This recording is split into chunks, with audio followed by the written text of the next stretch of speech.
Assalamualaikum warahmatullahi wabarakatuh. Halo teman-teman semua, perkenalkan kami dari kelompok 3 ingin mempresentasikan dan menampilkan hasil kelompok kami dengan materi teori belajar kognitivistik. Sebelumnya, perkenalkan nama saya Nurul Hamidah, kemudian ada rekan saya yaitu Priscilla Talita Miranda, dengan saya Nur Zahira, dengan saya Sita Lariza. Baik teman-teman, mohon disimak dengan baik ya.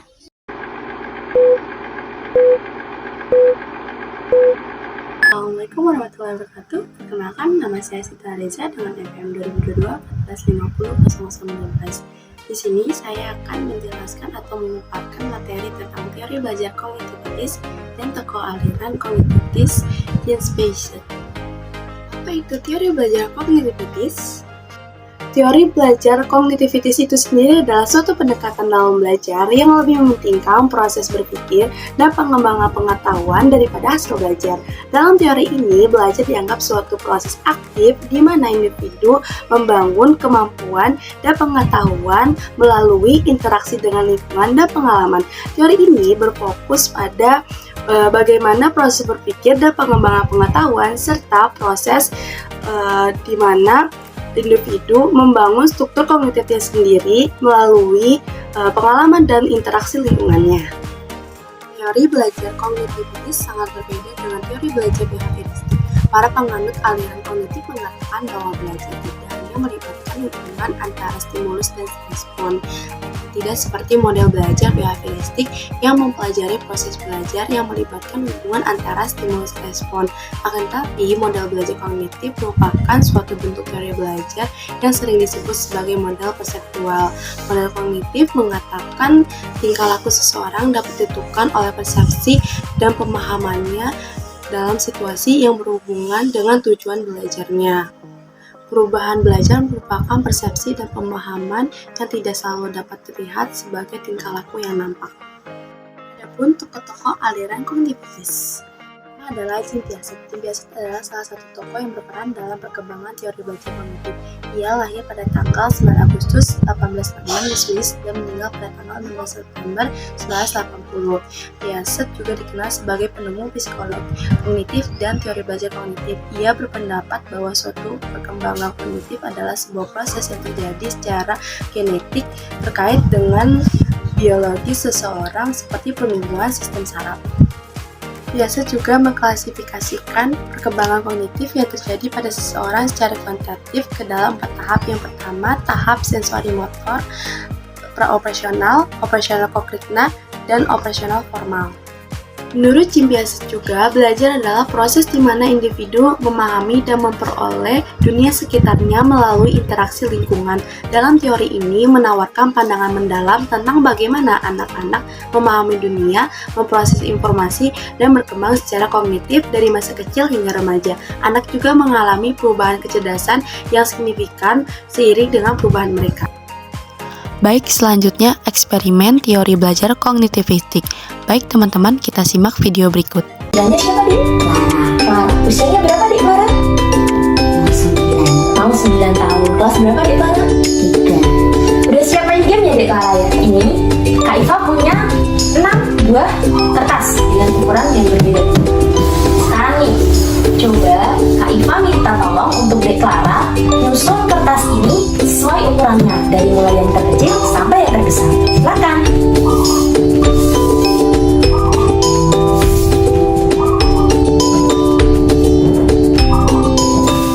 Oke, good job, pinter. Ini udah dari yang terkecil sampai yang terbesar. Di sini Kak Iva punya 2 gelas dengan ukuran yang sama dan berisi air yang banyaknya juga. Kalau menurut adik ini banyaknya sama gitu? Sama. Oke. Ini 2 gelas dengan ukuran yang sama dan banyak air yang juga sama. Nah, sekarang Kak Iva punya 1 gelas lagi yang ukurannya beda ya. Oke. Sekarang jika Kak Iva menuangkan 1 air dari gelas ini ke gelas yang baru, menurut Dek Clara, banyak airnya tetap sama apa beda? Sama. Oke. Nah, sekarang Kak Iva mau kasih 1 roti untuk Dek Clara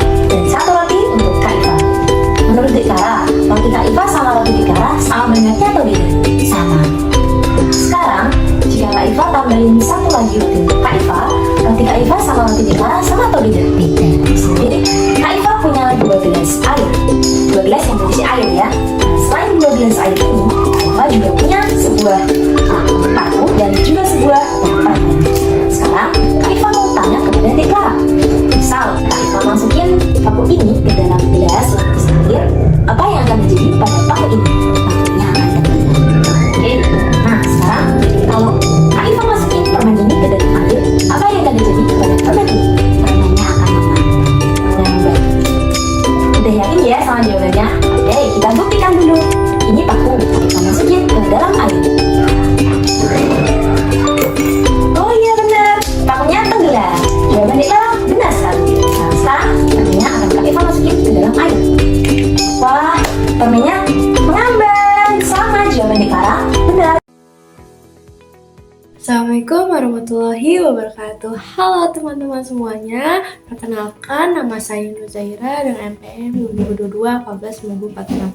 Di sini saya akan menjelaskan teori pembelajaran kognitivitas menurut Robert Gardner. Nah, sebelumnya kalian sudah mendengarkan materi sebelumnya atau menyimak materi pembelajaran kognitivistik menurut Jean Piaget. Oke, sekarang kita lanjut ya, teman-teman, menyimak materi selanjutnya yaitu teori pembelajaran kognitivistik menurut Robert Gardner. Oke, teman-teman, sebelum saya menjelaskan lebih lanjut, kalian tahu gak sih siapa Robert Gardner? Robert Gardner adalah tokoh yang sangat berperan dalam pembelajaran teori kognitivistik.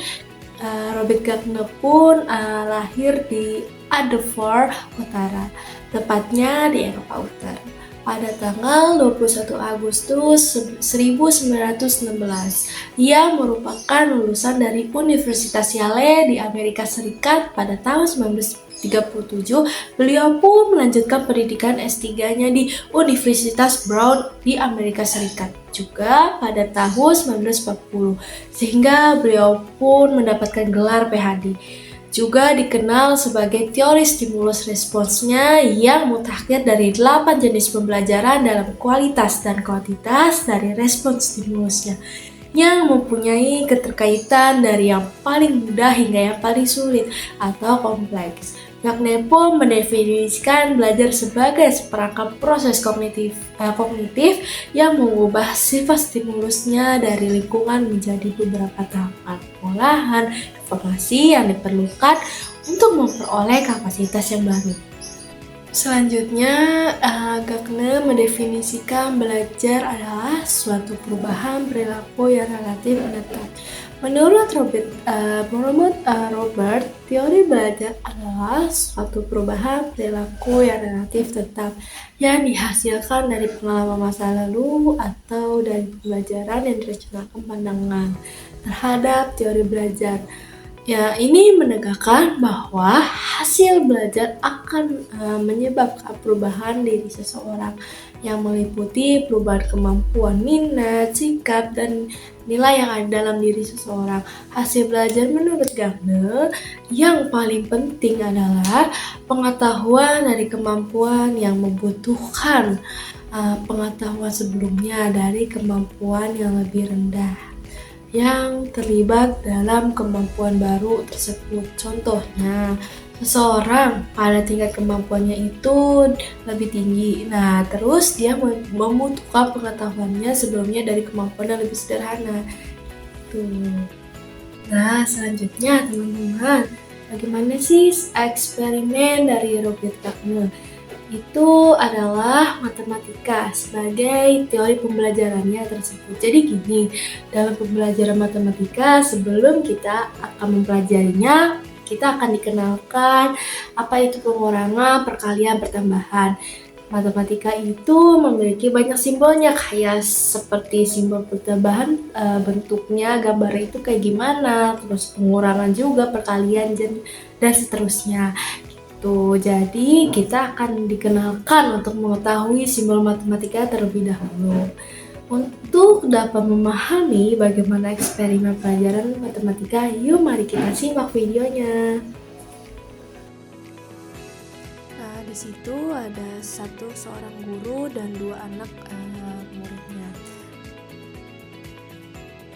Penjum dan yang ini lambang Pengurangan. Nah, baik, di sini kita akan belajar bagaimana cara menambahkan atau mengurangkan suatu angka atau bilangan. Nah, ini 1, 2, 3, 4, 5, 6. Nah, Mbak Popi mempunyai 6 bola. Kan 6 dikurangi 3 atau 6 diambil 3. Mbak Popi mempunyai bola 6. Kemudian diambil sama Mas Bintang 3. Ya, jadi bolanya Mbak Popi tinggal berapa? Coba dihitung Mbak Popi. Coba satu-satu ngitungnya. 1, 2, 3. Pinter. Jadi 6 diambil 3 atau dikurangi 3 sama dengan 3. Pinter. 5. Nomor 1. 5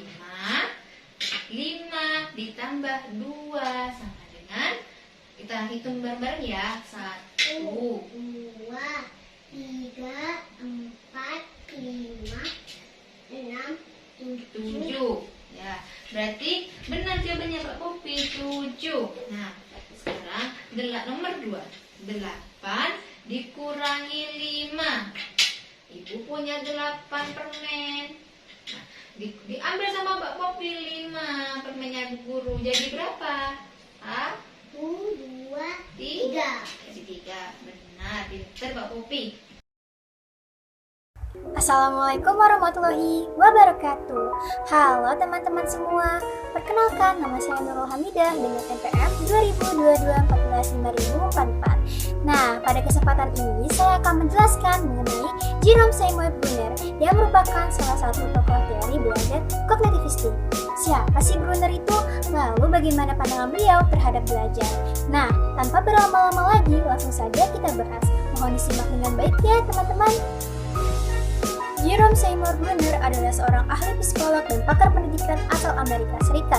Beliau lahir pada tanggal 1 Oktober 1919 dan meninggal pada usianya yang tepat 100 tahun, yaitu pada 15 Juni 2016. Brunner mempelopori aliran psikolog kognitif yang memberikan dorongan agar pendidikan memberikan perhatian pada pentingnya berlomba berpikir. Selain itu, Brunner memberikan banyak pandangan tentang bagaimana manusia belajar dan mengembangkan cara berpikirnya, serta informasi diolah dan diciptakan oleh manusia. Dasar pemikiran teorinya yaitu melihat manusia sebagai individu yang mampu memproses, memikirkan, dan menciptakan informasi. Maksudnya gimana? Jadi gini teman-teman, Brunner itu tidak menganggap belajar hanya sebagai penerimaan informasi, tetapi juga proses aktif dalam membangun pemahaman melalui pengalaman, refleksi, dan pemrosesan informasi dalam arti yang lebih luas. Konsep yang diperkenalkan oleh Brunner adalah discovery learning yang menekankan pada peran aktif siswa dalam proses pembelajaran dan memberikan kebebasan untuk menemukan sendiri jawaban atas permasalahan yang mereka hadapi, yang mana hal ini dapat membantu meningkatkan motivasi belajar siswa dan kemampuan berpikir kritis dan kreatif. Contohnya gimana sih? Contohnya gini teman-teman.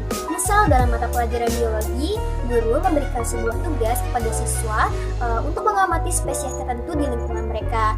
Nah, kemudian siswa dapat melakukan penelitian tentang spesies tersebut seperti mencatat ciri-ciri fisiknya, habitatnya, serta perilaku hidupnya. Setelah itu, siswa dapat berdiskusi dalam kelompok mengenai apa yang telah mereka temukan dan menjelaskan hasil penelitian mereka kepada teman sekelas. Nah, sehingga dalam proses ini siswa dapat mengembangkan keterampilan mengamati, lalu menemukan, serta berdiskusi antara satu sama lain. Selain itu, menurut Brunner, dalam belajar terdapat 3 proses kognitif. Yang pertama adalah proses perolehan informasi baru. Contohnya gini teman-teman, misalnya seorang mahasiswa ekonomi belajar tentang teori permintaan dan penawaran. Nah, proses perolehan informasi itu terjadi ketika mahasiswa tersebut membaca buku atau artikel terkait, menghadiri kuliah, atau juga menonton video tutorial. Yang kedua adalah proses mentransformasikan informasi yang diterima. Nah, setelah mempelajari teori permintaan dan penawaran, kami dapat membuat model grafik atau diagram untuk memvisualisasikan konsep. Nah, Setelah itu, kemudian yang ketiga adalah proses menguji relevansi dan ketepatan pengetahuan. Lalu setelah memperoleh dan memproses informasi, mahasiswa tersebut akan menguji relevansi dan ketepatan pengetahuan yang telah dia pelajari. Dengan cara apa sih? Yaitu dengan cara menerapkan teori dalam situasi nyata, sehingga sebagai hasil akhir, mahasiswa tersebut dapat menganalisis saham atau suatu produk yang tengah berkembang di pasar berdasarkan teori permintaan dan teori penawaran. Nah, teman-teman, salah satu eksperimen benar yang terkenal dalam proses pembelajaran adalah eksperimen klasifikasi.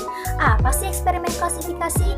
Jadi, eksperimen klasifikasi adalah sebuah eksperimen di mana individu diminta untuk mengelompokkan benda-benda berdasarkan atribut tertentu.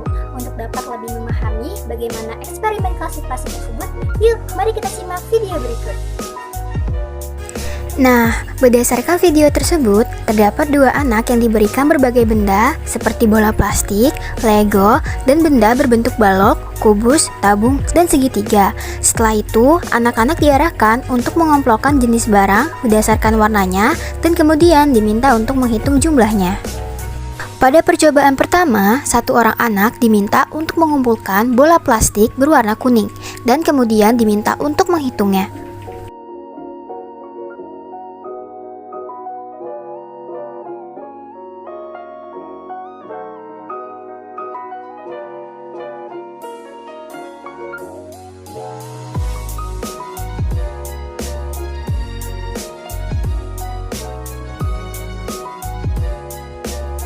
Kemudian, pada percobaan kedua, anak itu diminta kembali untuk mengelompokkan benda Lego berdasarkan warnanya.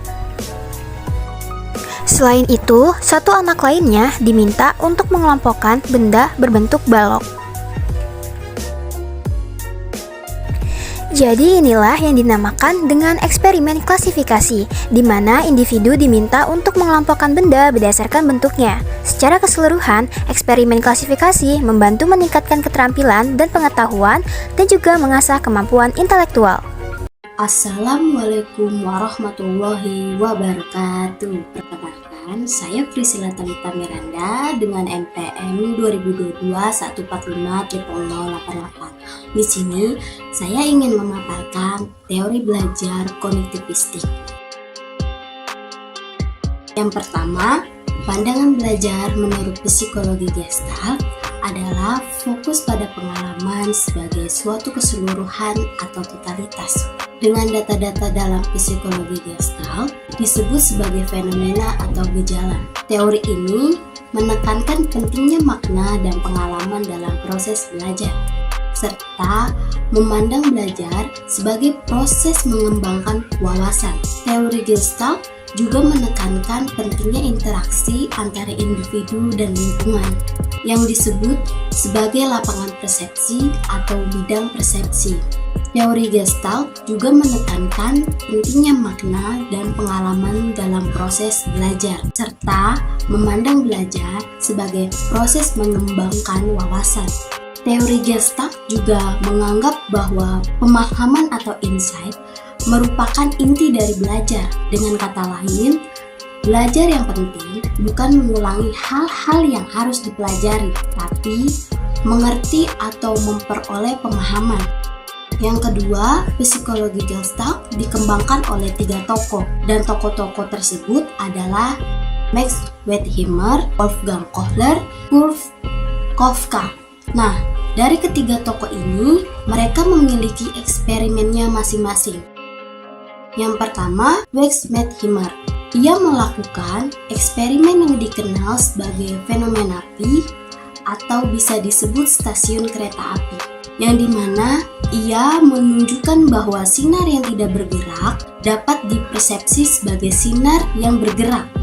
Selanjutnya ada Wolfgang Kohler. Ia melakukan eksperimen dengan menggunakan sangkar, simpens, dan buah pisang, di mana ia menunjukkan bahwa simpens dapat belajar dengan cara menemukan cara untuk mendapatkan buah pisang yang terletak di luar sangkar. Yang terakhir ada Koffka. Ia melakukan eksperimen yang fokus pada belajar dan pengalaman, di mana Ia menunjukkan bahwa belajar dapat dijelaskan dengan prinsip-prinsip psikologi Gestalt. Dalam eksperimen-eksperimen ini, para ilmuwan Gestalt menunjukkan bahwa belajar dapat terjadi melalui proses wawasan, serta dengan menggunakan prinsip-prinsip organisasi, seperti pendekatan, kesamaan, dan kontinuitas. Ketiga, aplikasi teori kognitivistik dalam pembelajaran. Aplikasi teori kognitivistik dalam pembelajaran adalah melibatkan pemahaman proses mental siswa dan strategi yang tepat berdasarkan fungsi kognitivitif mereka. Dan di sini ada 3 contoh penerapan teori kognitivistik dalam pembelajaran. Pertama adalah fokus pada proses berpikir siswa dan memberikan strategi yang sesuai berdasarkan fungsi kognitivitif. Kedua, mendorong siswa untuk berdiskusi terhadap materi yang telah disampaikan. Dan yang terakhir adalah menggunakan metode pembelajaran yang memungkinkan siswa terus bergerak atau menggunakan logikanya dalam pembelajaran. Dengan menerapkan teori kognitivistik dalam pembelajaran, guru dapat membantu siswa memahami materi secara lebih mendalam melalui pemahaman proses mental dan penggunaan strategi yang sesuai dengan kebutuhan kognitivistik siswa. Oke anak-anak, setelah mempelajari materi hari ini tentang teori belajar kognitivistik, coba jelaskan menurut kalian bagaimana sih penerapan teori belajar kognitivistik dalam pembelajaran? Jawab Bu, menurut saya nih, contoh penerapan teori kognitivistik itu dalam pembelajaran bisa menggunakan mapping atau peta pikiran. Terus yang mana nih peta pikiran ini dapat membantu para siswa membuka pengetahuan baru dalam dengan pengetahuan sebelumnya. Jadi dalam pengetahuan itu tuh jadi sudah dikuasai, terus sehingga dapat memperdalam pemahamannya para siswa, sehingga juga dapat meningkatkan daya ingatnya mereka gitu. Oke, good job. Apakah ada yang ingin menambahkan lagi? Izin menjawab Bu, menurut saya contoh penerapan teori belajar kognitif adalah menekankan kemandirian siswa dalam pembelajaran sehingga mereka dapat menjadi pengambil keputusan yang efektif dalam proses pembelajaran dan mengoptimalkan keterlibatan mereka dalam proses pembelajaran pada saat kelas berlangsung. Good job. Apakah ada lagi? Saya Bu izin menjawab. Silakan. Buat saya teori kognitif belajar dalam pembelajaran itu guru bisa mendorong siswa untuk berdiskusi tentang apa yang telah disampaikan, lalu juga meminta siswa untuk memberikan ide atau pendapat yang mereka miliki dan hal-hal lainnya yang membuat siswa terus bergerak atau menggunakan logikanya dalam pembelajaran. Sudah cukup. Oke, baik. Bagus sekali jawabannya anak-anak sekalian. Oke, pertemuan selanjutnya kita akan membahas materi lain ya. Kali ini kita cukupkan sampai di sini. Oke. Assalamualaikum warahmatullahi wabarakatuh. Assalamualaikum warahmatullahi wabarakatuh.